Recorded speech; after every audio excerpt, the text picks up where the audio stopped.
Hello, good evening. Time to run by you the major sporting headlines for the day. And there's only one place to start from because Ghana's search for a new coach is down to the final stretch after the Ghana Football Association search party pruned the list down to 3 after a sitting on Monday, with interviews scheduled to be held next week. Over 100 applicants, there are only 3 standing. There is no Harry Redknapp, no Evie Renard because he simply didn't apply and won't leave Morocco, and none of the marquee names that were bandied around. Instead, there is former Black Stars captain and coach Kwesi Appiah, the former Bayern Munich star Willy Sagnol, and the current Cameroon coach Hugo Broos. Broos shot to continental prominence after leading Cameroon to their 5th Nations Cup title, beating Ghana in the process. But his presence on that shortlist raises curious questions. He is still in charge of Cameroon, so his chances of him turning up for the interview are suspiciously low. This, in all likelihood, will be a straight fight between Appiah and Sagnol. Appiah was Black Stars coach between March 2012 to July 2014, earning respect for guiding his side to the 2014 World Cup with stunning victories over Zambia and Egypt. He lost his job and much of his reputation, however, after a shambolic campaign that was ruined by player indiscipline, squabbles over money, and poor football. He has since been working in Sudan, quietly molding one of the country's emerging sides. Willy Sagnol, meanwhile, has not held a coaching job since 2016 when he ended a 2-year spell at Bordeaux. Before then, he was in charge of the French under-21 side and enjoyed a remarkable playing career with Bayern Munich and the French national team, for whom he played more than 50 times. His Bordeaux side played some thrilling football, but he was also embroiled in a major controversy after saying African players are powerful but suggested they lack intelligence and discipline. This is unlikely to count against him much.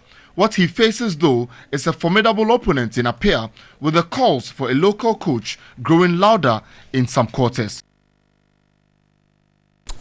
So you just see that story, effectively 3 names in that shortlist. We reckon that Cameroon coach Hugo Broos may really not be in it because he's got a job and probably won't turn up for the interview, which means Appiah and Sagnol, the 2 key men. Just to give you a brief idea of the credentials of the 2 men, once again, Willy Sagnol, ex-Bayern Munich, played for Saint Etienne at some point, 40 years old, has worked mostly as Bayern Munich scout. His key job before then was between 2014 and 2016 with Bordeaux, when he once said that African players were strong but not intelligent enough. Has also coached the French under-21 side. Kwesi Appiah we know pretty much all about. Sagnol also hugely successful as a player, Champions League winner, and Kwesi Appiah mostly played for Kumasi Asante Kotoko, in that period captain the Black Stars for a long period as well. He went on to act as assistant for a fairly long period between 2008 up to 2012, when he took over from Goran Stevanovic and then coached the side for 2 years before he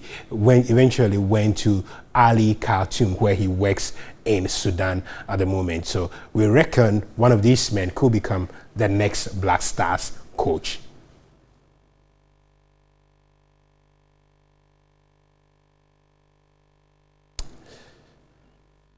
Let's build up on a story we brought you yesterday relating to a live ban for Ghana referee Joseph Lamptey, and it's emerged that he was banned for life by FIFA because match fixing was uncovered following irregular betting activity around the game. Now, the revelation by news agency Reuters, quoting anonymous sources from within FIFA, suggests suspicion that Lamptey may have been influenced by betting syndicates to give that decision and effectively sway the match in favor of South Africa. The official was found guilty of unlawfully influencing the match result after handing South Africa a soft penalty for handball just before halftime and allowing a second goal in controversial circumstances from a quickly taken free kick soon after in a qualifying match in the 2018 finals to Russia. FIFA has not said who influenced Lamptey to help South Africa win. The ban has been seen as a negative statement on the standard of refereeing in Ghana, while in South Africa it has added to a gloomy picture of match fixing and corruption around the game. The revelation follows allegations that South Africa paid $10 million in bribe to secure the rights for the 2010 World Cup, and that officials were due by an Asian betting syndicate over the results of warm-up matches before that particular tournament.